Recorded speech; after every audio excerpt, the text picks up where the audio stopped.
like to call this meeting to order, the time being 11:30 a.m. on February 16th, 2022. I'd like to call this meeting to order of Kane County's American Rescue Plan Committee. Clerk, please call the roll. Bates, Bates here. Brown, Brown here. Braz, Gums, Gums here. Kenyon, Here. Leonard, Leonard here. Martin, Martin present. Molina, Molina present. Strothman, Stratzman present. Tepe, Tepe here. and Sanchez. Okay, we have a quorum and apparently a dog. I don't know if you online. Is it Nugget? Dog. Nugget's here. All right. I need someone to ask for unanimous consent to approve the minutes of February 2nd, 2022. So moved. Tepe here. Mr. Tepe moves for unanimous consent to approve the minutes. Any objection? Hearing none, the minutes are approved. Public comments on agenda and non-agenda items. I don't see anyone here in person. Is there anyone online who wishes to address the committee for public comment today? Okay, hearing none. Chairman's comments. I want to try and keep this meeting brief. I know there's kind of a lot to go over. I will do my part to get you out of here as quickly as possible. We're going to go through the appeals like we did the last time, and then just a couple things to touch base on with the committee about the process from here on out. So first I'll go to program manager update. Mr. Phillips, do you have anything for us outside of Nothing beyond what the we'll talk about information that today. they've been getting? Okay. No. All right. I know Mr. Phillips has had his nose down, grinding away at working on our back end system, the SharePoint site and other things. So we appreciate that work, Mr. Phillips. For the appeals, we'll just go through the same process that we went through last time. I think that worked pretty well. So we have 7 appeals today, 7 organizations, and I will briefly go through these, give a short description, and then we will go through and vote on these. And at that time, if there's any discussion to be had, we will have it while we go through the vote.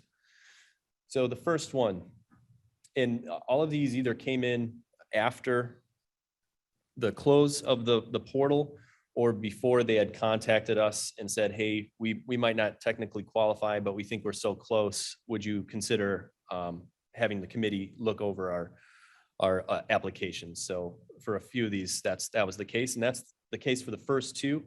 We have the ECC Spartan Pantry and the Rush Copley Foundation Pantry. So these are 2 organizations that do run food pantries, but it is not their primary mission. So based on our screening criteria, they don't qualify for our program because of that. And that's why they're coming to the appeal here. But they are large organizations, ECC and Rush Copley Hospital. But the food pantries they run are regular food pantries. They have a location, they have normal operating hours. It's not just, once a month or quarterly where they put some food out. So ECC Spartan Pantry and Rush Copley, both providing great service with students and with patients. Lots of food insecurity in the student population, and as well as many of the patients going to Rush Copley. So they're helping to make sure that people have access to food. The next one, Lift Aurora. They are coming under the mental health category as a request. They do not provide direct mental health services. What they do is lots of programming with music and arts for lower income people in Aurora. And the argument is that the arts and the experiences that they have through the arts helps improve the mental health of the citizens that engage in the programming. They also provide food for the guests there, the free programs, and they also provide food because food insecurity is such a huge problem in that area. And many of the people that go to Lift Aurora are, the kids don't always have 3 meals a day, let's just say that. So that's part of their mission is providing free programming, the arts for residents, as well as providing food as kind of a side benefit. So they're asking for consideration within our mental health 2 category. Maddie's Mitten March. I didn't know where to put this under food pantry, homeless shelter, because as they say in their appeal, they're kind of a service that supports food pantries and homeless shelters. They aren't direct providers of mental health services or anything in food pantries or homeless shelters. But for the people that go to pantries, homeless shelters, and need mental health services also, they do provide clothing, winter clothing for those people who need it. If you can imagine not having a jacket because your family can't afford it and the kind of mental health stress that would create. So that's why they are appealing to us under the mental health, or at least under one of the categories. I think probably mental health would be the one. But that's what they're asking. They do need new space. So how much we can help them with that is very questionable unless it's in the form of rent and utilities. And they seem to indicate that that's what they would be using it for. So they're asking for us to consider them. Indivisible Aurora, they came under the food pantry category. They're not technically a food pantry. They have a community fridge that is housed in a location, and the fridge is stocked with food that either comes from food pantries or donations, community gardens, even restaurants that have good food that they have to get rid of. There are volunteers that try and bring some of that food to the food fridge that Indivisible Aurora puts together. So it's not their primary mission to run a food pantry. It's not an actual food pantry, but it's kind of right outside of the category. They want to expand what they're doing and purchase some more fridges for other locations in the Aurora area to service the food insecurity they're seeing out there. Anderson's Animal Shelter. This one was a little unusual. They did ask for $19 million. I think that's just the total that they're looking for a new building that they're trying to put together. They would come under mental health too. Obviously, it's an animal shelter, so people buy pets there, and some could make the argument that that in and of itself is mental health service. But they do have other programming with veterans and things like that to offset some of the mental health issues residents have by connecting them with pets and animals. And so they're asking for consideration under that category. And the last one, Global Community Concepts, came in under homeless shelter. They are not a shelter. It's sort of uncertain what they do. They do provide services, it seems, to help people with housing insecurity issues, to maybe get them an overnight stay place or to help them to get into a regular home or apartment of some type. We reached out to them multiple times. We never heard anything back from them. So we just figured we'll at least include them in this appeal process because otherwise they don't qualify. They're not a homeless shelter, and we don't include the whole category of housing in our program. So these are the 7. I sent the document out ahead of time to everyone to read. So hopefully, and that's why I'm going so quickly through these. So hopefully you had a chance to look over everything and have some determinations made. So we're going to go through one at a time. We'll go back to the ECC Spartan Pantry. And before we take a roll, is there any discussion on this application? Mr. Chairman, this is John Martin. May I ask a question? Yes, Mr. Martin, go ahead. Just if we've been given this information, I apologize in advance for the shortcoming of the question. But where do we stand now on the economics of the $4 million as it relates to the charities beyond the big 6 that we gave money to? Have we spent that money now? No, we're in the process. Once we determine these final appeals today, we will have all applications in, and we, with Ernst & Young, will be creating a spreadsheet, an initial spreadsheet for the committee's consideration. But we do have asks that exceed the amount of money that we have previously been authorized the board to spend. Is that correct? Yes. Okay, thank you. Mm-hmm. Yeah, and the committee indicated that they would like to have a hand in winnowing that total number down. So that's the process, and we're going to discuss that later in this meeting. I need some input from the committee on that. So ECC Spartan Pantry. I heard somebody else wanted to make a comment. Is that Ms. Molina? Mr. Chairman, this is Bill Leonard. Could I ask a question? Yep, go ahead, Mr. Leonard. Thank you. piggybacking on Mr. Martin's comments about the 4 million and how we have more requests than we have money here. Since these seven initial requests were denied by, I believe it was Ernst & Young, if I'm not mistaken, I'm wondering if they have, number one, any thoughts about these appeals and whether that changed their mind at all. And then the other thing that I was a little bit concerned about was, I'm assuming that all of these organizations are run on a volunteer basis.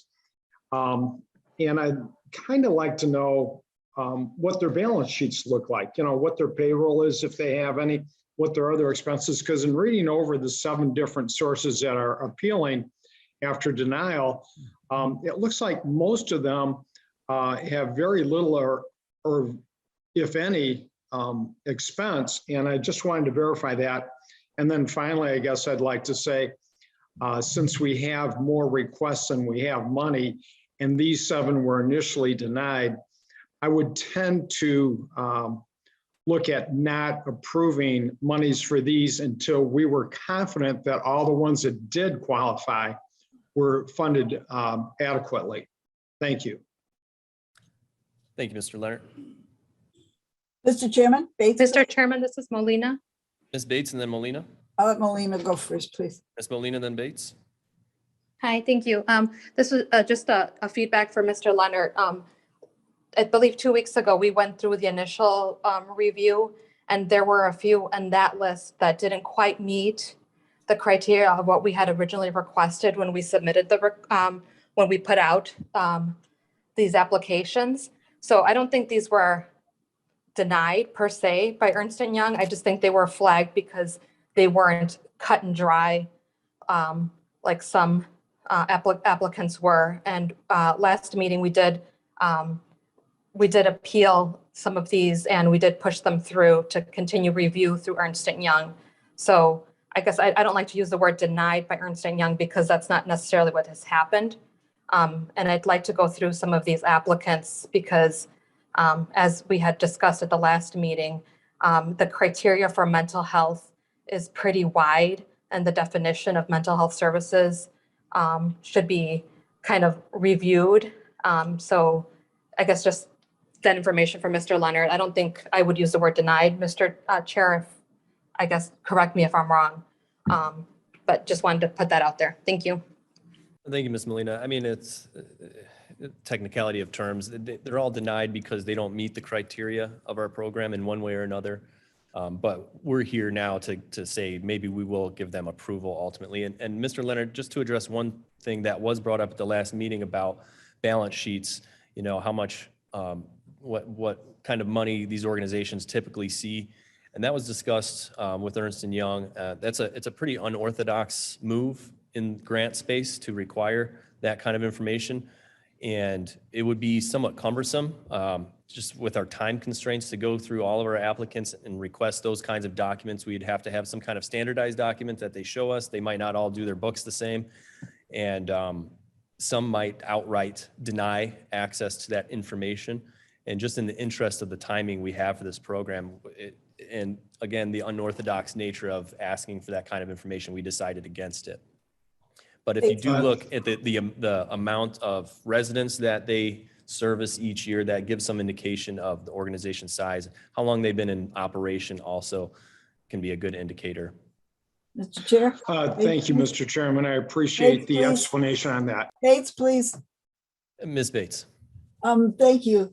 I wanted to reiterate what Ms. Molina said. That's why I let her go first. She always speaks so well. These were not denied. This is why we have an appeal process, because some of these may need more discussion, and it is a way for us to refine and redefine our criteria, such as if a huge organization like Copley has a food pantry, no, that's not their primary mission, but it's still very valuable for us to look at. I believe that a lot of their budgetary information is in the portal application itself. Did all of these organizations apply through the portal and then were sent to appeals? So I think ECC Spartan Pantry is the only one that selected other primary mission and got the official denial. All of the other ones did put applications into the system. And so there are budget tables there, and I apologize. I thought the budget tables were included in the form that I added on to each of these entries. I didn't double check. So the budget tables aren't in there. I apologize, but it is on the SharePoint site. And if you look at the spreadsheets that I've handed out to you with all of the applications, you'll see the amount that they're asking for, that they're requesting. So Mr. Leonard could find much of the information he's asking for in information that we already have, correct? Yeah, and if anyone has any questions about where to find the information they're looking for, they can just reach out to me or Peter. Good, great, thank you. Hmm. And I had another question. Do we get to comment on these as we go through? That's what we're doing right now. Okay, Okay, any other questions or comments on ECC Spartan Pantry before we vote? Are we going to go through each one? We're gonna vote each one, yeah. Okay, You ready for that? I'm ready. All right, on your mark and set, go. right. Okay, hearing no other questions or comments, clerk, could you please call the roll for approval or not of ECC Spartan Pantry? Bates, Yes, are we doing approval for ECC Spartan or? Yes, this would be to approve. Eh, Sorry, I made that confusing. Yeah. The Spartan Pantry is for the students at ECC. So it's just a very narrow group of people that are eligible to use it. Mhm. Yes, for the students. And I don't think that would meet our criteria, like the regional food bank is for 13 different food banks. Yeah, well, so And Ms. this Kenyon, is only for the students. that's why we put them through this process, because they're close to what our main considerations are. for It's the a program. nice thing, but if it's only for the 5,000 students there, Well, that's why we're voting on it here. So yes, this is vote to approve ECC Spartan Pantry. We'll just do all of these in that form. Okay. I'll start over. Bates, yes, Brown, No. Bras, Gums, Gums, no. Kenyon, no. Leonard, Leonard, no. Martin, Martin, no. Molina, Molina, yes. Strothman, Strathman, yes. Tuppy, Tuppy, no. and Sanchez. Sanchez, yes. Motion failed 4-6. Okay, the next one, Rush Copley. The hospital that runs a food pantry also. Any questions or comments on this one? Bates, Martin has a What does comment. that benefit? Martin has a comment whenever it's time. Mr. Kenyon asked, who does it benefit? It is for the people that go to the hospital. So patients and patients of doctors that go there for services and things like that. And when they're identified as being, having low income potential, this is one of the things that they're informed about. Like if you need food, might help you from coming back here, We get 15 organizations trying to do what one or two could do. Mm. I disagree. I'm not surprised. Mr. Martin? I feel relatively strongly about this. Rush Copley is a wealthy healthcare entity. And we're balancing their requests for money, even though technically it might be a 501c3 and be separate, against people who have no underlying support except the community effort. And not only did Rush Copley not comply with the rules or apply late and address other issues, but there's a parent there that has extensive resources that could meet this need. And I will be voting no because I don't find it to be a community supported activity. Mr. Chairman, Leonard, may I make a comment? Mr. Leonard, go ahead. Yes, I will be voting no on this also for many of the reasons that Mr. Martin brought up. I feel that what they do here is a worthwhile thing. However, this is a foundation. And for a foundation to ask us for money for this very specific need. And in reading over the information, it sounded to me like basically what they were doing is they were giving food bags to families of patients, which is very admirable. But I just think at this point, it serves such a small segment of the population. I will be voting against it. Thank you, Mr. Leonard. Any other questions or comments on Rush Copley Foundation? Okay, clerk, please call the roll to approve Rush Copley Foundation. Bates, Bates, yes. Brown, No. Braz, Gums, Gums, no. Kenyon, No. Leonard, Leonard, no. Martin, Martin, no. Molina, Molina, yes. Strathman, Strathman, no. Tepe, Tepe, no. and Sanchez. Sanchez, no. Motion failed 2-8. Okay, the next one, Lift Aurora. Any questions or comments on this one before we vote? Molina, can I comment, please? Yes, Ms. Molina, go ahead. This particular organization I'm really familiar with. They began in Aurora over a decade ago. And their main mission has been to reach out to children who otherwise wouldn't have access to different forms of art. They also had a bookstore that closed down, and they're looking to kind of revamp their bookstore where they would provide books for $1.50 for people who couldn't afford it. But when we look at the numbers and we see things like our teen suicide numbers skyrocketing, I think organizations like this really help to bring these kids together and just give them a space to talk where they otherwise wouldn't have a safe place to do that. So I urge my committee members to please approve this. Thank you. Bates, please. Ms. Bates, go ahead. Yes, this is an organization that has been a very positive force in Aurora. It is run by the head is a social worker. I think they have another social worker working there. So this, I believe, would come under something along the lines of preventive mental health agency.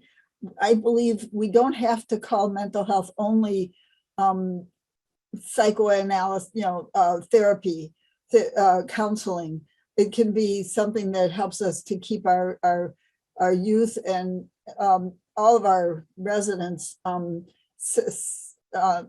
healthier in a better mental health state. So I will be voting yes for this. Mr. Chairman, could Leonard make a comment? Leonard May. Yes, Mr. Chairman. First of all, I admire and respect both Ms. Molina's and Ms. Bates' opinions.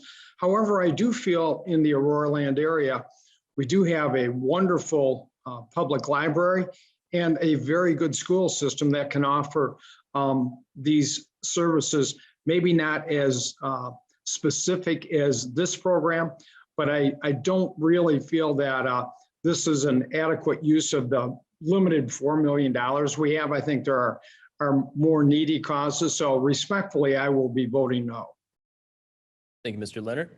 Any other questions or comments? Mr. Ms. Molina? Just to clarify, sorry, the Culture Stock bookstore is no longer operated by this organization. It was just I was just throwing that out there as an example of one of the ways that they've reached out and have become community partners with different social service organizations, but that's not something that they're currently doing. I don't think that's what they were looking to spend their grant money on.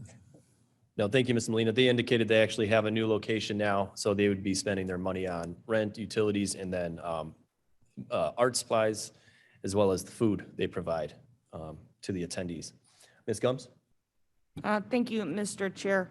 I have spoke many times about mental health issues, and it's extremely important to me.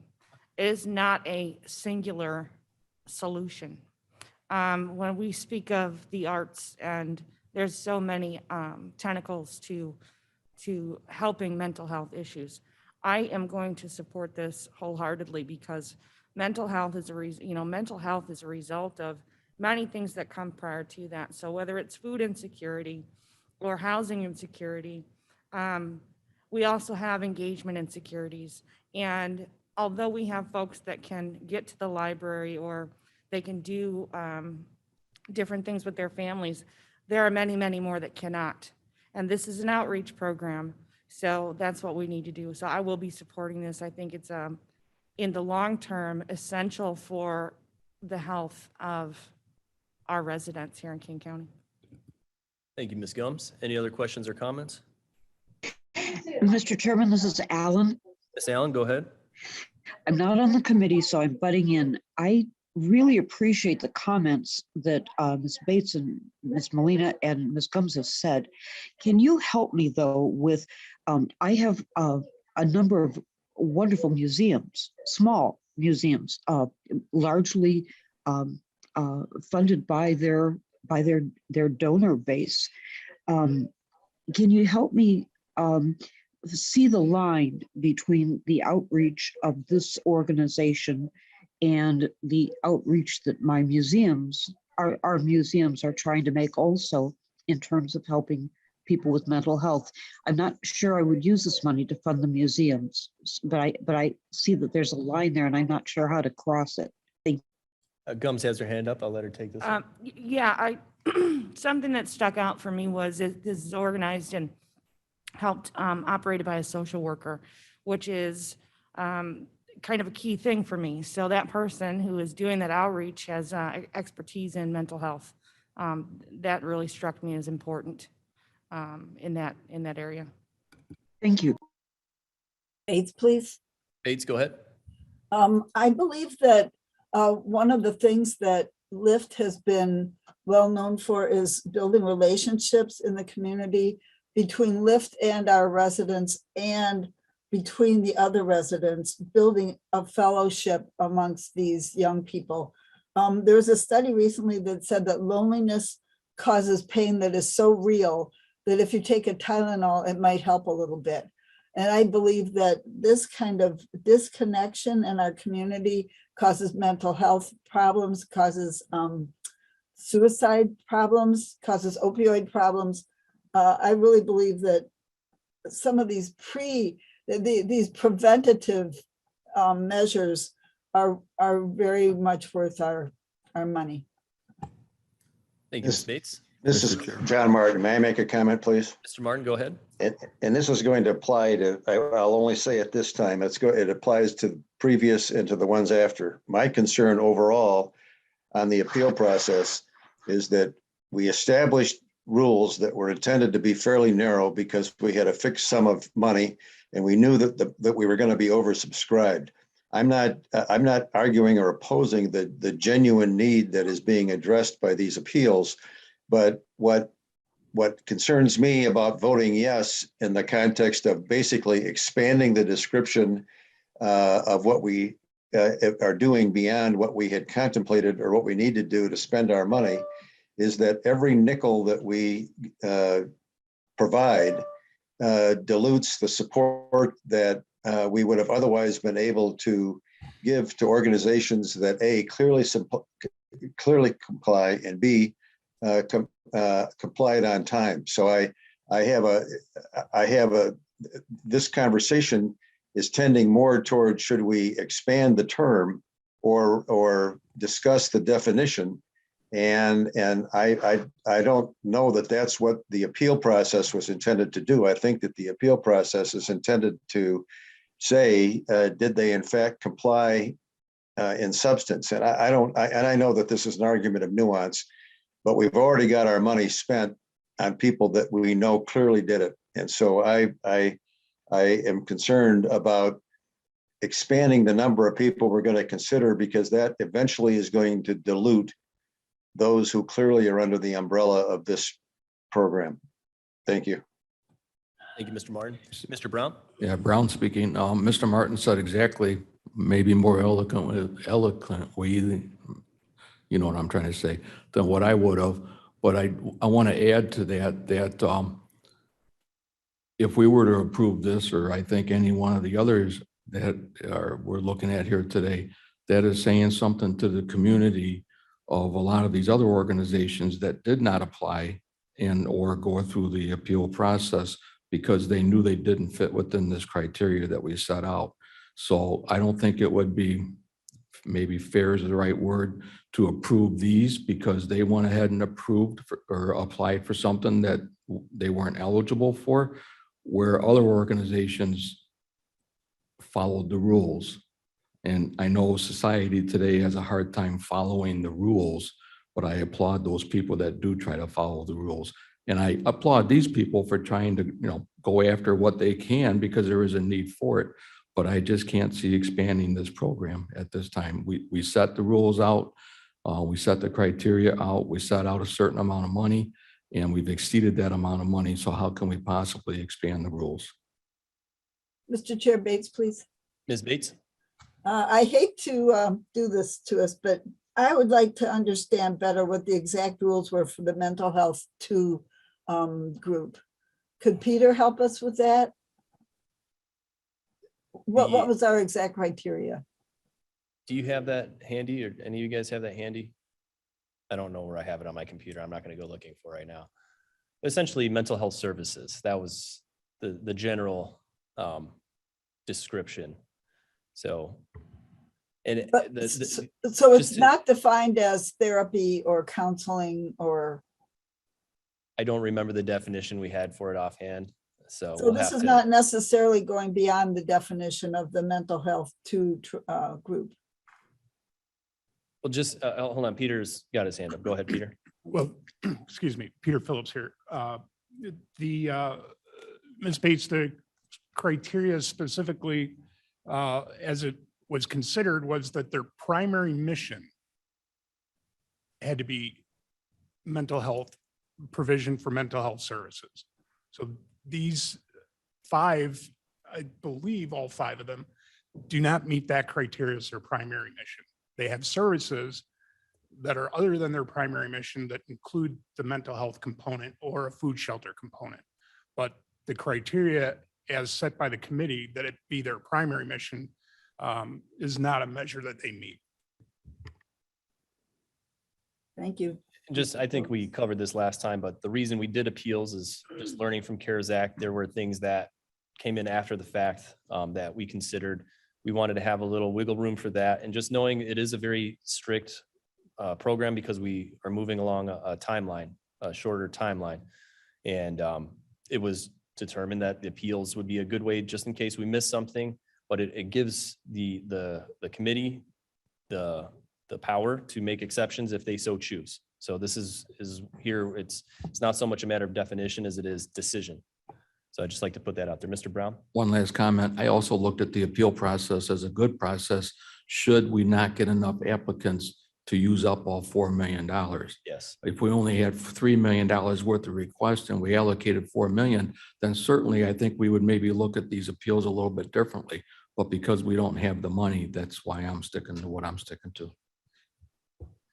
Any other questions or comments? Question, Shepro. Shepro, go ahead. So maybe I just wasn't listening carefully. So if you grant any of these appeals, what happens? Does that mean that the rest of the money gets reshuffled to match because we're already at the max? If any of these appeals are approved, as last time, they're just included in the full stack of applications that we have for the program. Mr. Which are Chairman, oversubscribed. Bates, please. We're oversubscribed, yes. Bates, please. Nothing has been. Hold on, Bates. Hold on, Bates. Shepro, was that your? Yes, that answers my question. Thank you. Okay, thank you. Ms. Bates? Yeah, nothing has been allocated yet, correct? That's correct. Nothing has been given or taken away. So we are still very much in flux here. Yep. Very flexible. Well, we're very close to the end, so. Any other questions or comments on this before we vote? Okay, clerk, please call the roll to approve Lift Aurora. Bates, Yes. Brown, No, Bras, Gums, Gums, yes. Kenyon, No. Leonard, Leonard, no. Martin, Martin, no. Molina, Molina, yes. Strothman, Strathman, yes. Tuppy, Tempe, no. and Sanchez. Sanchez, yes, but that leaves us tie because we're missing a member, which is a situation I hope to avoid. So I'm not sure what to do about that. Were you a yes? By vote, motion fails. Why? Because it didn't because pass. that's what Robert's Rules of Order says. If there's a tie, If somebody had made a motion to deny the appeal and it was 5-5, that motion would have lost. Huh. so because it's tied, it fails, is what you're saying? Mr. Yes. Shepherd? Yes. Okay. Right. I should know Robert's rules that well. Okay, next I'd like one, to make Matt- a motion, Mr. Chairman. What's that? I would like to make a motion to deny this request. Oh, man. Well, we would come to I the same I think vote. that's out of order because you've already denied it by a failure to grant it. But we could approve it by a motion to deny it. Ms. No, Bates, motion to deny, it's already denied. I want Based to on the make a new votes, Ms. motion. Bates, based on the votes, there would be no change by any new motion, unless any member of this committee that previously voted would like to change their vote. No, but unless- Mr. Chairman, if I make a motion to deny it and it ties, then that denial would be a failure and then it would be passed. No, it just means it's not denied. Okay, Then but you've already moved to approve it and it failed. So you can move to reconsider if you voted on the prevailing side, but the prevailing side is effectively the no vote. So one of the 5 people who voted no would have to move to reconsider it, and then it could be reconsidered. I mean, the other thing you could do, I suppose, is you could essentially reconsider it and defer it till your missing member is available. Which we don't have the time to do. Ms. Bates? Yes. I rest my case. Okay, thank you. All right, so the next one is Maddie's Mittens March. Any questions or comments before we vote on this? Mr. Chairman, Berman, Mr. Berman, go ahead. I've been very familiar with this. It started out, it's very unique, very different. So therefore, there is not a category that it really fits into. But here's a service that it is unique, providing warm winter clothes for those in need. And I think the approach they've taken is to a mobile, bringing that to the different places that people would be requiring it. And then what they're looking for is some financial support for a place to store their vehicles and whatever. But I think that they provide a very unique service to the people in King County, those that are in need of warm clothes. So I hope that you support it. Thank you. Thank you, Mr. Berman. Anyone else? Okay, clerk, please call the roll to approve Maddie's Mitten March. Bates, No, Brown, No, Ross, Gums, Can you come back to me? We'll come back to her. Kenyon, No. Leonard, Leonard, no. Martin, Martin, no. Molina, Molina, yes. Strothman, Strathman, no. Tepe, Tepe, no. Sanchez, Sanchez, yes. and Gums. Gums, yes. Motion failed 3-7. Okay, next one, Indivisible Aurora. Any questions or comments before we vote on this one? Kenyon, what do you got? Which one is that now? Indivisible Aurora, they're the ones that have the community refrigerator that gets stocked with food. So it's not technically a food pantry, but it provides free food to those that need it. And they want to expand. They want to buy more fridges. Any questions, comments? Ms. Gums? So Mr. Kenyon, what this program does is it kind of places refrigerators for you. I want to hear you. I know you do. So they have a location that they set up a refrigerator. You can pull up and grocery shop from the refrigerator. And they're kind of like those little library boxes that you see on the corners. Take one, leave one kind of thing. It's not a bad program. That's what they do though. Can't they get this from the Aurora Food Bank or the Aunt Martha's or whatever it is down there? Bates, please. I believe that's where some of their food comes from, yes.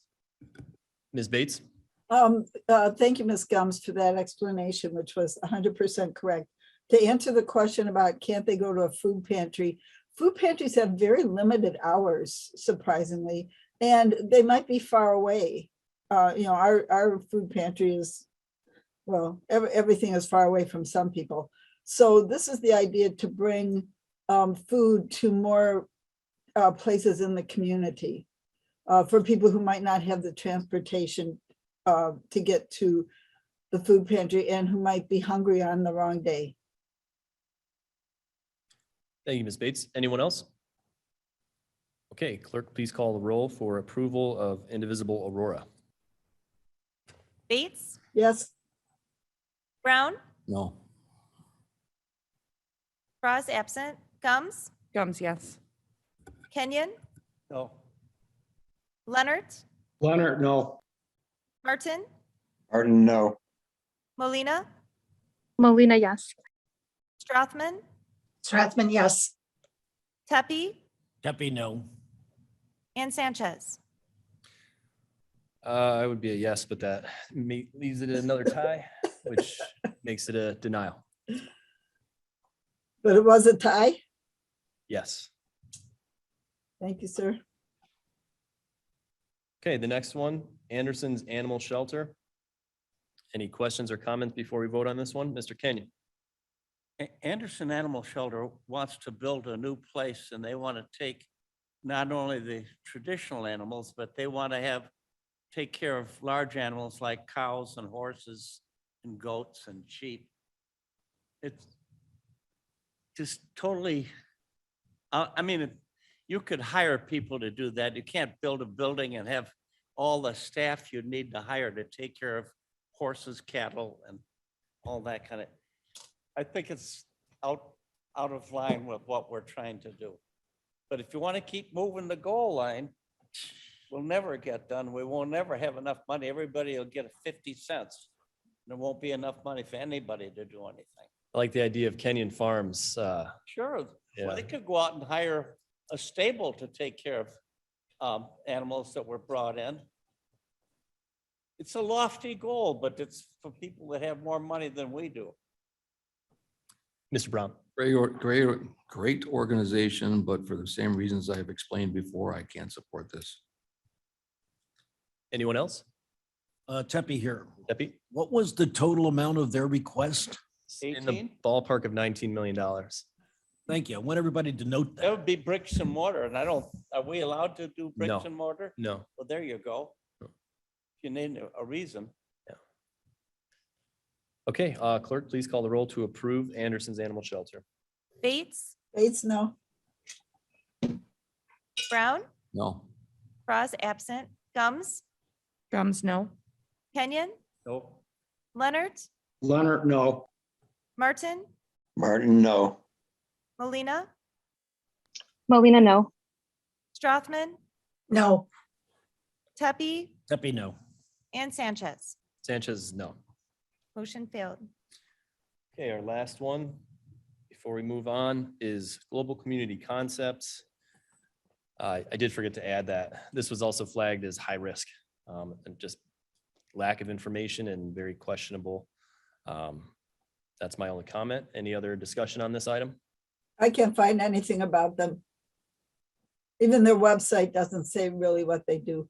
Yeah. Okay, clerk, please call the roll to approve Global Community Concepts. Bates, No. Brown, no, Frost absent, Gums, Gums, no. Kenyon, No. Leonard, Leonard, no. Martin, Martin, no. Molina, Molina, no. Strothman, Strathman, no. Tepe, Tepe, no. and Sanchez. Sanchez, no. Okay, thank you everyone for going through that process. I believe that closes our appeals. And going forward, we'll now be able to go into final award selection, our award selection process. So that's something that we need to discuss now that we have other committee matters just for things that might not make the agenda deadline that come up that need to be discussed by the committee. So the first one being the award selection timeline. Actually, let me share my screen one more time. Beg your indulgence. So this is the timeline. Was given out, months ago. So you can see we're about right here.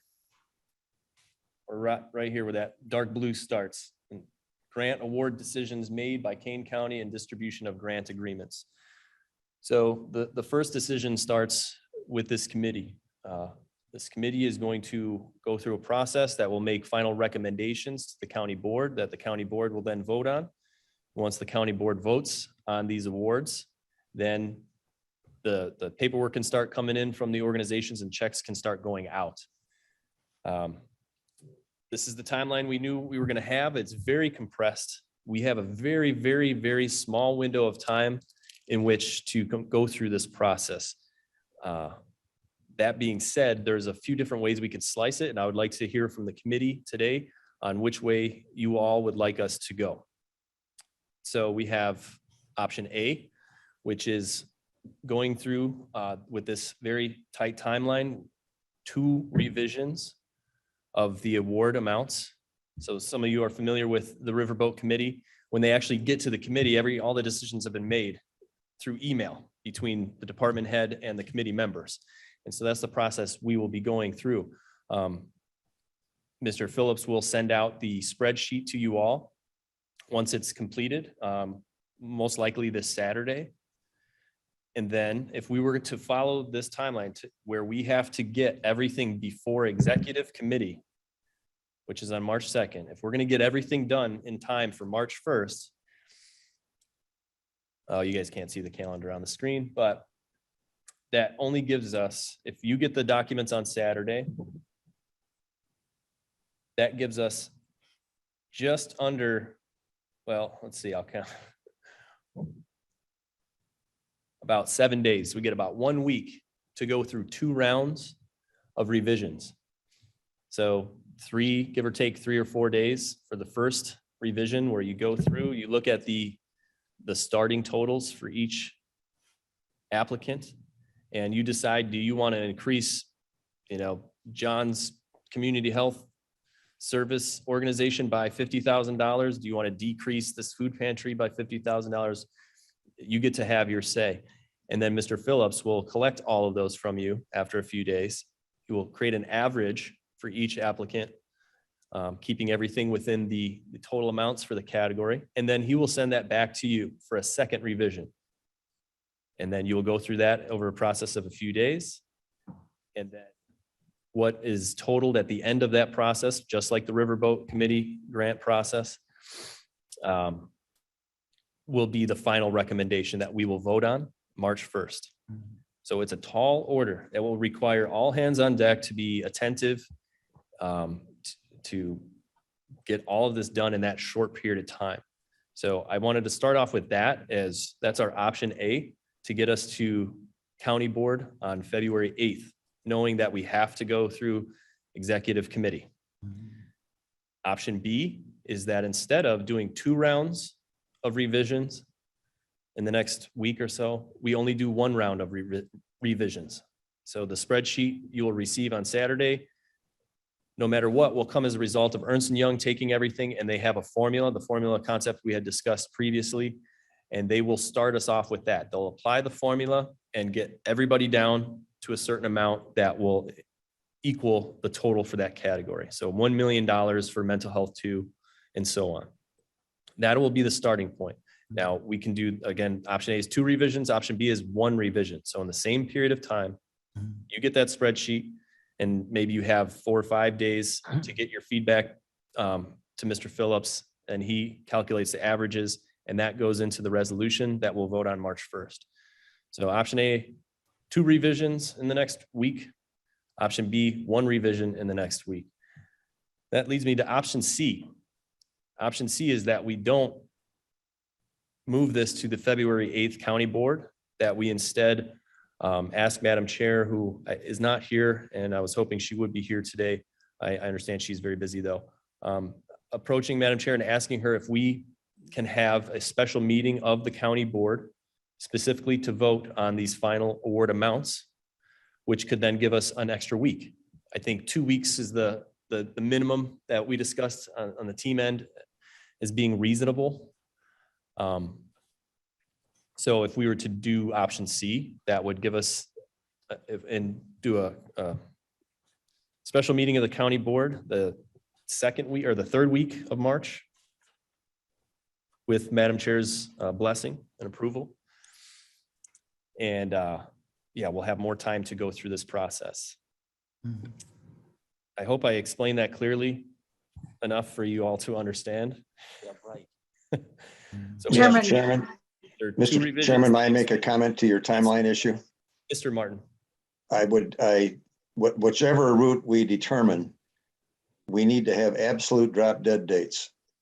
So that if by the close of business or whatever the timeline is, the time of the day is on a certain day, if you don't have your comment in, then you don't have a comment. So that we're not, because we're gonna, if we don't do it with a strict requirement, we're gonna be cruising along and asking for another special meeting or another delay.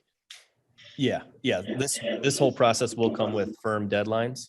And if you want your ideas, your suggestions included, they'll have to be within those deadlines. We're not going to do And it. I guess what I would conclude is if you don't meet the deadline, then what you've approved is the baseline that Ernst & Young put in place.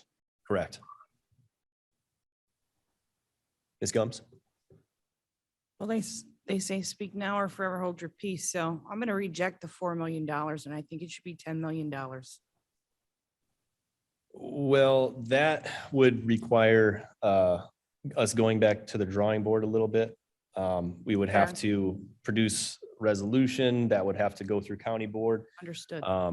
That would delay any money going out by at least a month, if not more. So just so any member can propose any idea they want, but just so you know, that would be the result. I will reaffirm, I reject the $4 million. That was not the original intent of our initial conversations. It was a starting point, not a finish line.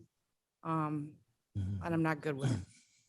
Yeah, I see your point, and I think for anyone that would want more money to go out in this direction, that's a conversation we need to have when we get to how are we going to spend the rest of the money? Do we want to do another program like this? Because there has been that conversation that this would be a first blush. But at this point, it's a little late for this program to go back and increase amounts. But again, that's a conversation to have if we want to do a round two. And how much do we want to put out there? So to be determined, maybe at our next meeting. Not today. Mr. Chair Bates, please. Ms. Bates. I wholeheartedly support Ms. Gums in her intention. And I'd like to wrap up this one, sign the check, send them out and do it all over again with all the intentions of increasing this amount by a couple times at least. May I ask you to quickly summarize what you just said? I was writing as fast as I could and I'm not sure I could. Yeah. So because we have a strict deadline of needing to meet and select these awards before executive committee. Which is the 3rd? On March 2nd. 2nd, okay. Yeah. So in order to meet that deadline, we have to go through a process over the next week, essentially. And option A would be for us to go through this process with 2 revisions. So you would only get a few days to do the first revision and a few days to do the second. It'd be very May I intensive. stop you there? So we'll get a spreadsheet from Mr. Phillips on Saturday. And it's going to have names of organizations and amounts of possible grants, right? And Yeah, then starting that, point. okay, and that's what we have to quickly send Peter back our opinions on if we agree or disagree with, and if we want to give more money to one organization, we have to tell him right away. Yeah, And so he'll average it. the idea is a spreadsheet that you can edit yourself. You can. Okay, got you it. can change the amount, so then you can see that you're still staying within the category total, and then Mr. Phillips will take those. And for those who find that cumbersome or difficult, they can, kind of print it out on paper, write it down and send it in. Okay, thanks.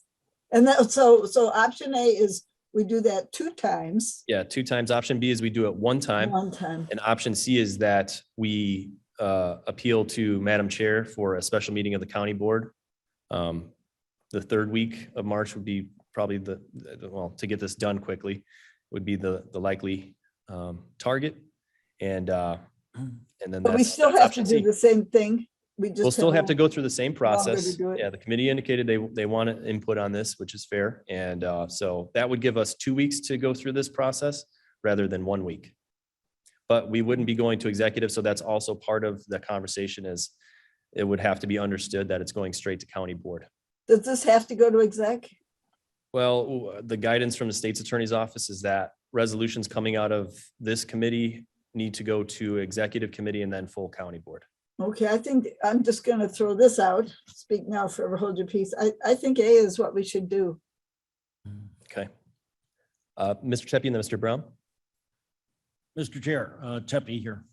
I'm looking at the spreadsheet that has these applications dollar amount. And there are several things on here that are disturbing to me. One, there are approximately, I'll say 25 firms, organizations that have requested money associated just with the mental illness side. And we have $1 million there. It was, I believe, quite clearly noted on the application that the maximum amount should be $100,000. And yet over half of the firms put in requests for more than that. Okay, that to me is quite disturbing, that they can't follow, in my mind, relatively straightforward instructions and instead say we want $2 million as one organization did. Okay. Second, we have 25, at least 25, maybe more, that are requesting just parts of that $1 million. So we need to decide in a relatively short time. This is not going to be an easy or a nice process, but we need to look at the fact that these firms couldn't follow relatively basic instructions and are putting in for a lot more money than had been allocated. So that has me disturbed, particularly in this arena. And I'm not sure the theory behind that, but there were many applicants that put in well above what we're allowing for the total program. So it's interesting. Mr. Brown? Mr. Sanchez, a lot's already been said now that I was going to say, but could you just remind the committee, as Mr. Tepe just said, maybe out of those 25 applicants, far exceeding the amount of money that's available. So the spreadsheet's going to have a recommended amount of money for each applicant, correct? So how is that formula determined? I don't have it exactly in my mind, but essentially we'll look at how much we're oversubscribed. When we drop everybody down to $100,000, not the 2 million or whatever that some asked for, pare everybody down to 100,000, see how much we're oversubscribed, which I believe was about $3 million. When we looked at the spreadsheet last time, that was that spreadsheet. And then the formula will be applied, which will reduce, I think, first the largest amounts to bring them down. So however much we're oversubscribed is the percentage that applicants will be reduced. So those those multiple $100,000 requests will all be reduced probably by the same amount. And then that will be the first iteration of that spreadsheet, just a starting point for everyone to work from and to toggle up and down how they would like to select. And there are some organizations that clearly have never seen that much money at $100,000. And so there may be some editorial decision making in that first spreadsheet that, okay, they should maybe only be down at $20,000 or something, but it's up to the committee to alter those numbers once you receive that spreadsheet. Thank you for that.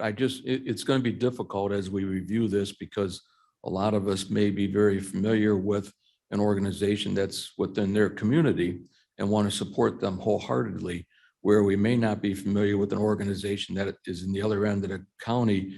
So we got to be very careful how we say, well, I'm going to change my spreadsheet to give more to the community, to the organization in my community and take away from the other organization because I'm not familiar with them. It's just, there's no good way to do it, in my opinion.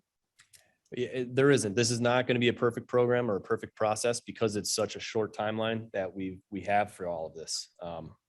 We knew that going in, it's not going to make everybody happy, but this was our way as an organization, as a county, to get money out quickly, but still be as fair as possible. And so, yeah, this is the tough part where we all get to make our decisions and we have to use our judgment. Bates, Mr. Chairman, ma'am, this is Mr. Martin, John Martin. When then it's Bates. appropriate. To Mr. Brown's point, if you get an organization that asks for $35,000 because they actually did a computation, and you have an organization that asks for millions of dollars who was shooting for the moon, as we evaluate this, and I think I'm addressing Vern's point, as you evaluate this, you need to look, I'm looking at it from the perspective of analyzing what somebody really asked for and not the moon they were shooting for. And I would conceptually hate to see somebody that asked for my example of $35,000 get cut by 50% just because we've got a bunch of them that have asked for millions that are all arbitrarily being cut to the 100, and there's no science to the 100 that they're asking for. Yeah. That's just that's just the cap. So I think we need to look at this, recognizing that we may, on an individual basis, and I agree with you, Jarrett, this is a kind of a crude process that we're going through here. But in my analysis, I want to look at what I think people have done in a legitimate analysis of their need, and not just saying, here's a pot, let's see what I can get from it. Bates, Yeah, please. and part of the conversation I've had with Ernst & Young, and I will be meeting with them actually later today, is for those that did come in well under $100,000, should they be, not penalized, but should they be reduced as well by 50% if that's the formula? So we had discussed a minimum threshold where, if you're not above 40,000 or whatever number, you don't get reduced. The big asks get reduced. The $100,000 asks get reduced, so that if somebody comes in much lower, because there are those who said, hey, we have no need for $100,000 in reimbursements, but we could spend 25. We don't want to say, well, you only get 10 now, sorry. And then these other players that really don't need the money, maybe. Again, like you said, it is a bit of a crude process, but that's the time constraints we're under. It's not going to be perfect. We're doing the best we can with all of this. And I think in the end, it will be a very good result. Jarrett? Bates, please. I have Bates, Leonard, and then Brown. To Mr. Tepe and a couple other speakers about those who were requesting over $100,000. I think we did not stipulate that you could not ask for over $100,000, that would disqualify you. And I believe maybe they were trying to indicate the real need, that they'd be grateful for $100,000, but that maybe the real need was far greater than that, which does help us in our future tranche, community support grant thinking.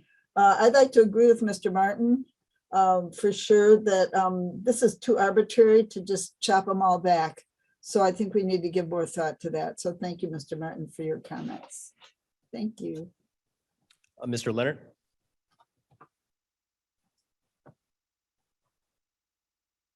Mr. Leonard, did you still have a question or a comment? Chairman, what I wanted to mention was I like option A, where we have 2 rounds of evaluating the amounts.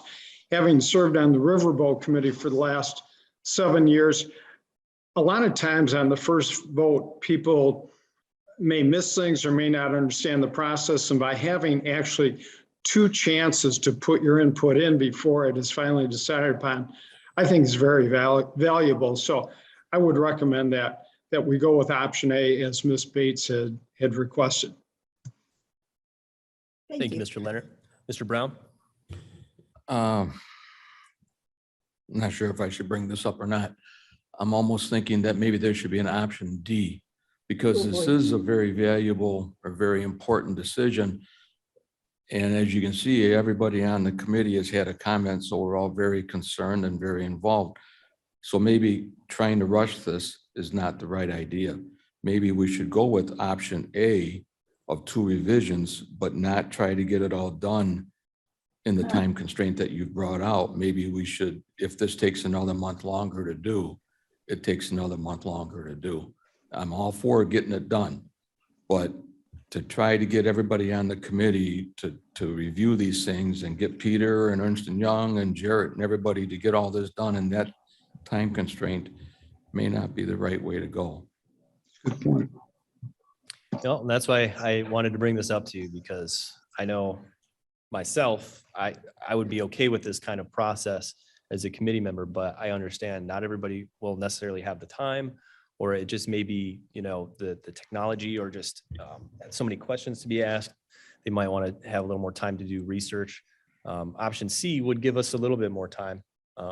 2 weeks, we could do 2 revisions in that, a week each. But option D, And then see Would be what they just- bypass in the executive committee as well. yeah, which most of the executive committee is present on this committee. But Mr. Chairman, option D would be then to just go through another month to get it on the April county board agenda. Ms. Strathman. yes, I also support having 2 looks at this. It's sort of a value system. Another thing that I'm not hearing anybody say is the amount of the request. When I sat on the Riverboat Committee, the amount of the request as I made my decisions was weighed against their total budget. So, you know, a $100,000 request, if it was 10% of a budget or 60% of a budget, had a different influence on how I made my decisions. And I think that's something that, you know, if we do our due diligence as a committee, as I know we all will, that's something that we need to have the time to look at. So I think it's a good idea to, if it's option C or option D, I think, you know, we want to do this right and do our job right. That's my thoughts about this. Thank you, Ms. Strathman. Any other comments? Ms. Gums? Kind of like Mr. Brown's idea. I like it. Okay, well, I think the most popular ideas being to A, have 2 rounds, and B, well, I guess having 2 rounds is the most popular. So we'll go with option A, 2 rounds in the next week. Get rid of option B. Option C is approaching Madam Chair about a special meeting. That will give us 2 weeks to go through 2 rounds. Or option D, we just put this out for April County Board and go through the process in that timeline. So I guess I'll just ask for votes on each. Mr. Chair. Mr. Tepe. I motion, option E? I motion that we select option D and go for the April board meeting. Okay, I second that. well, all right, well, we'll start with that. So let's vote. Conversation, discussion? Ms. Bates, hold on. Let me just announce what it is that we're going to vote on, and then we'll discuss. Option D being we prolong this to the April County Board and go through the process in that timeline. Ms. Bates. Well, we have a first and a second, which is very important. But do we really want to stretch this out another month? What a shame. And do we need that other month? I'd just like to discuss if we really need that extra month. Can't the 10 people on this committee do this in a week? Well, that's why we're here talking about it. Ms. Gums. I first respectfully don't like the prolonged word. We want to do it right. Ms. Strathman had it, a key there. We want to do it right. And I think that although capable, we've got a lot of things going on. And I just think that we need to do it right. Okay. Mr. Chairman, question, Shepro? Mr. Shepro. Yeah, how long would you envision the special meeting would take? Is it going to be a lengthy debate, or is it just because the board has to act, which might take 5 minutes? It's simply because the board has to act and it could take 5 minutes. I don't have the schedule in front of me, but is there, you're looking at you're looking at a date that presumably is before April, but after the regular March meeting? Yes. If you're going to prolong it, wait till the April meeting. April No. 1st would be a good day. No, all right. And it I might was take just 5 saying, I minutes as a assume that quote there's from Shepherd. there's not gonna be a myself. committee April of the, 12th. April 12th is our next board meeting after March 8th. Yeah. Well, if you went to the committee, if you went to a special meeting at the same day as the March committee of the whole meeting, you'd save 3 weeks or more. Just a note. I don't know that I have an opinion on it, but I think That'd be the that's, 22nd. March 22nd is committee of the whole. all right, so that's 9/20, that's 3 weeks ahead of the Yeah.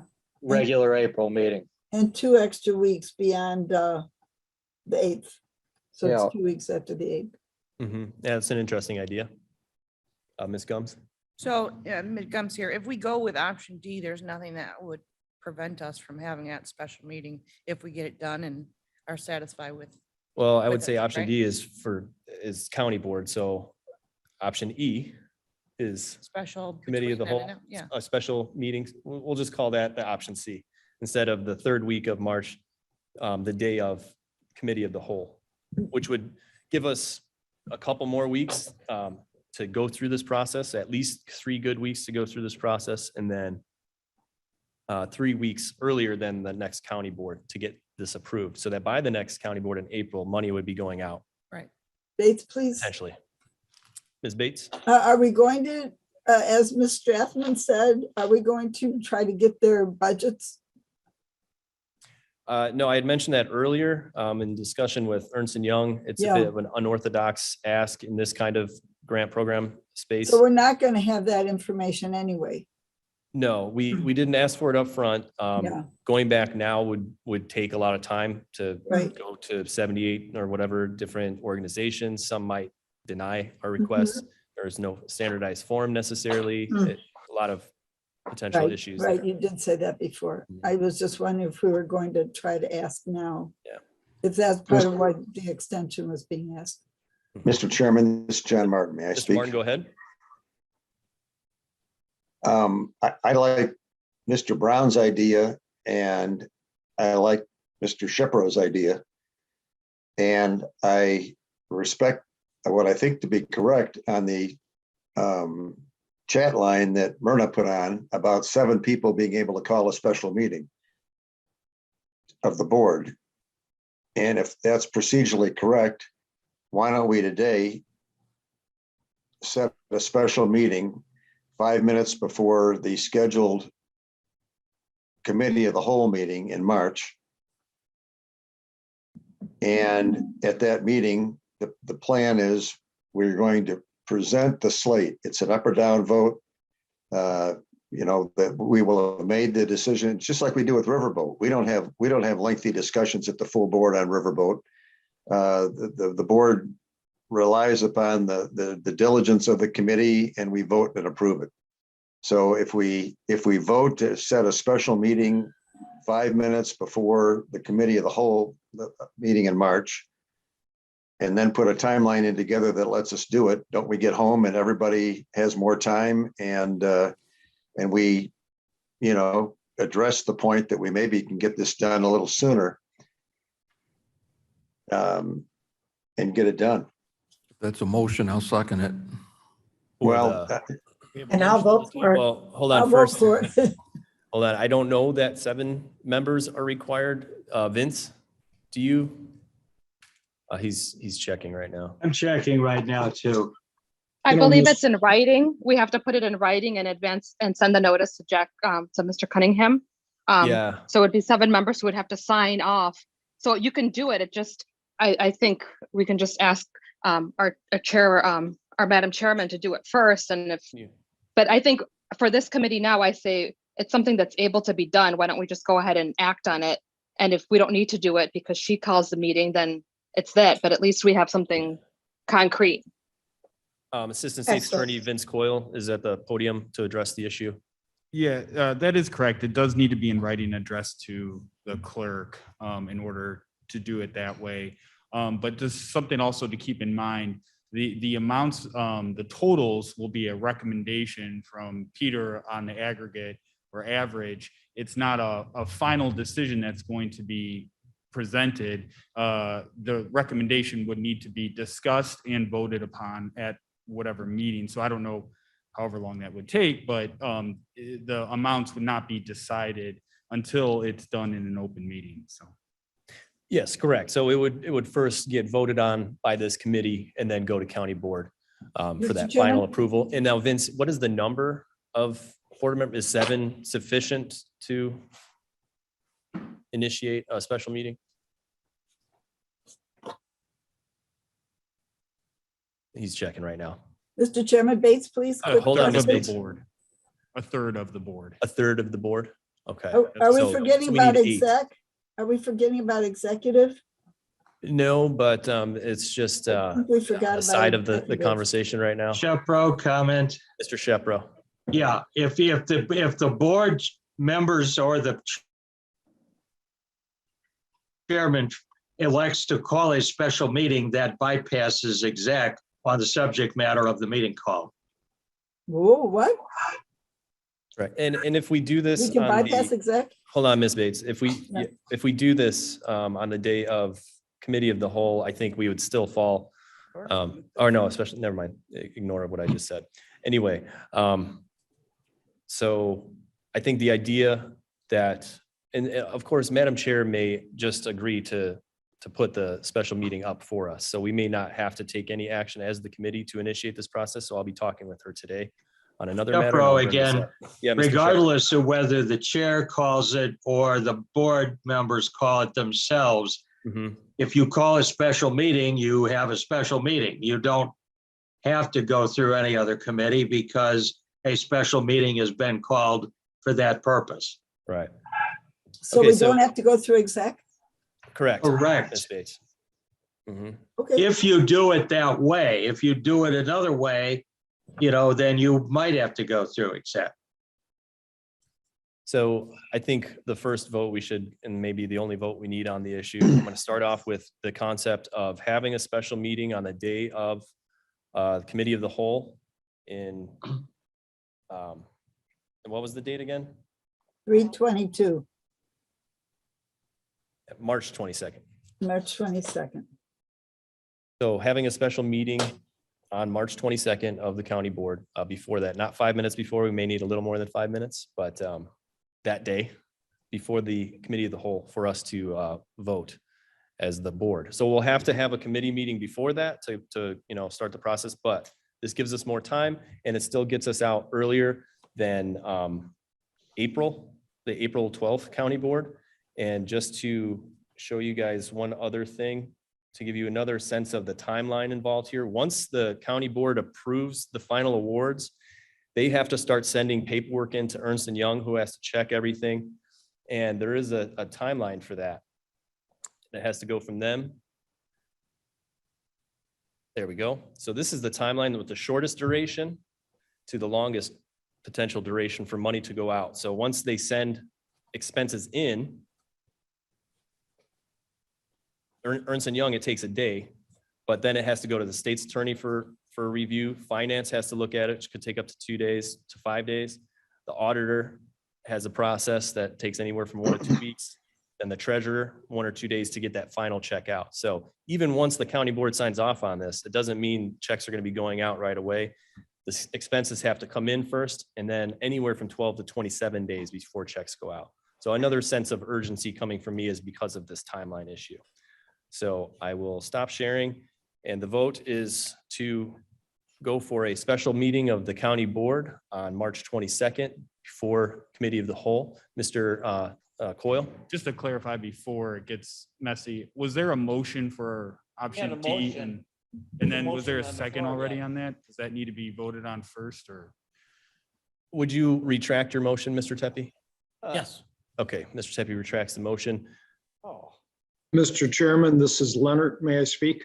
Mr. Leonard, Yes, I think also what we should do is either have a vote or a consensus on having the two review process and not the one review process. So option A, which is a two review process, I think we need a consensus or a vote on that also. well, actually, Mr. Leonard, option A was two reviews in a matter of a week. And I think what we're looking at is a hybrid of going to committee of the whole March 22nd, but going through a two review process before that. So does that mean that we will not be voting on the final numbers on the March 1st meeting? Correct. Okay, So- great. Yeah, and we won't have another ARPA meeting until we have something to vote on. May I ask, this is John Martin, may I ask a question? Yes, Mr. Martin? What about the concept of, that you mentioned as being considered or has been considered about saying that the people who have asked for lesser sums of money have a baseline that matches their ask rather than being lumped in with the people who have maxed out their categories? Is that a consensus of this group? Is that not a consensus? Or what are we doing? Well, that is something that I'd already talked to Ernst & Young about as something that I would desire to have in that formula. So if there's any objection to that from the committee, then I'd like to hear that. But otherwise, that is the route we're going to take, Mr. Martin, is to make sure some of those smaller requests don't get reduced while other requests, we could take a little more off the top of those. Thank you. I would just like to know, as I look at it, that the starting point is, all of these are recommendations and that's it. But I'd just like to know that the starting point is at that juncture. Thank you. Okay, thank you. And perhaps in the spreadsheet, it can show the amount requested up to $100,000 and then the amount it's suggested for the first round and so on. So I thank you for your comment. Is there anyone else that had anything? So the idea is we'll do two revisions between now and sometime before March 22nd, where we'll have a special meeting of the county board and obviously a meeting of the ARPA committee before that. And whether we do it ourselves or Madam Chair puts it up for us, we'll get those details figured out, but that is the idea. So we'll vote on that. March 22nd. Sounds like a plan. County board. Good. We'll Sounds just good. take a vote. Like Clerk? option Z at this point. Option Z. Yes, this is option Z. Hybrid option C. Work. Roll call. what are you voting on? Well, I guess we don't have, it's not a traditional motion because it's just guidance from the committee, Oh. but we're voting I on, think we should pray. we should pray. Mr. Chair, Mr. Tepe. Since we are going to call a special meeting, I think we should have a motion to do it. So I hereby move that we go with option D, and that we plan on that we have a two review process and that we plan on calling a special board meeting on March 22nd. March 25th. Second, Stratton seconds. Kenyon got to you first, Cheryl. Sorry. 8 seconds. Bates, you were Okay. way late on that. Okay, we've got a motion and a second. I think we've had ample discussion. Nobody objected. Clerk, please call the roll. Bates, Yes. Brown, Yes. Bras, absent, Gums, Comes, yes. Kenyon, yes. Leonard, Leonard, yes. Martin, Martin, yes. Molina, Molina, yes. Strothman, Strathman, yes. Tepe, Tepe, yes. and Sanchez. Sanchez, yes. Mr. Chair, can I note that that was a unanimous vote? Yes, it was a unanimous vote. I love when Very that happens. unanimous. A motion by Tepe. Pretty rare around these parts. Very good discussion. Okay, almost ready to let you go. Two quick things. Mr. Onzik has some resolutions going to Finance Committee that only one of which is somewhat relevant to this committee. And that is in preparation for us applying for FEMA, he wants to move some money, do some accounting so that we can free up the money we use for mass vac sites, put into a separate account, return that ARPA money. And then that would make it available for FEMA reimbursement for the mass vac site money that we've spent.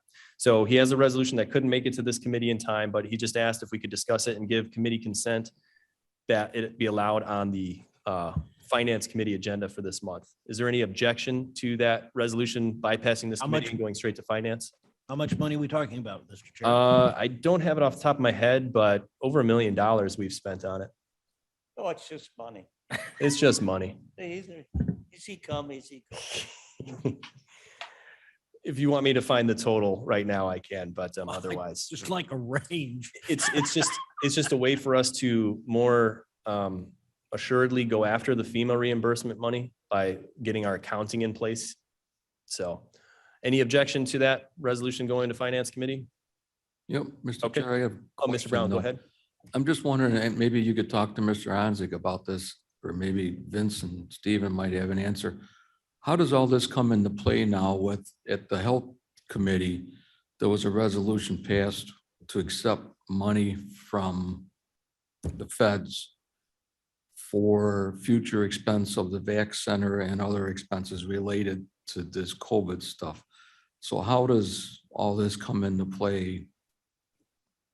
Well, I don't know. so that money you're talking about, I don't believe is going to the VAC site. It's going for testing and shoot, I forgot the other term. But I can get more information on it. If we have taken money from federal or state sources and applied it to the VAC site, we can't qualify that for FEMA reimbursement. Right. So no matter what, the money for the VAC site, if we want FEMA reimbursement, it has to come from county. Can't come from any other source. And that's the actions that Mr. Anzick is taking, the actions he is taking to set that up for us. So he's creating some accounts. Those are the other resolutions going to finance. I'm But sure, this one I'm would- sure he's on top of it. I just, Yeah. there's a lot of moving parts here that Yeah. need to be. Yeah, so, and I appreciate his work on this. He turned it around pretty quickly. And it will just free up that money so that we can get FEMA reimbursement. So that approval this morning at Public Health Committee will be going to other things. Very good. Mr. Chair, I'm sorry, I have to leave And now. it's, I'm not even gonna, that's too much. Okay. Ms. Bates? I have to leave. Thank you. Sorry. Well, have a good day. Okay, so thank you for You being here, too. Ms. Bates. Okay, so it sounds we have a consensus that's okay for it to go to the Finance Committee agenda. And the other thing, the RFP for going after FEMA, we need to hire somebody to do that work for us. And we are developing the RFP now. So once we have it put together in essentially a draft form, we'll send it out to everybody to see if there's anything that we missed or that you would want included on it. We'll keep you in the loop on that and we'll get that RFP out as soon as it's done. So any other questions about the work we're doing from committee members or non-committee members? Motion to adjourn. No questions, no new business, no old business, no executive session. Mr. Kenyon moves to adjourn. I need a All in second. favor? Everybody seconds. Teppy, we'll give it to Teppy. All in favor, say aye. All right. Thank you, everyone.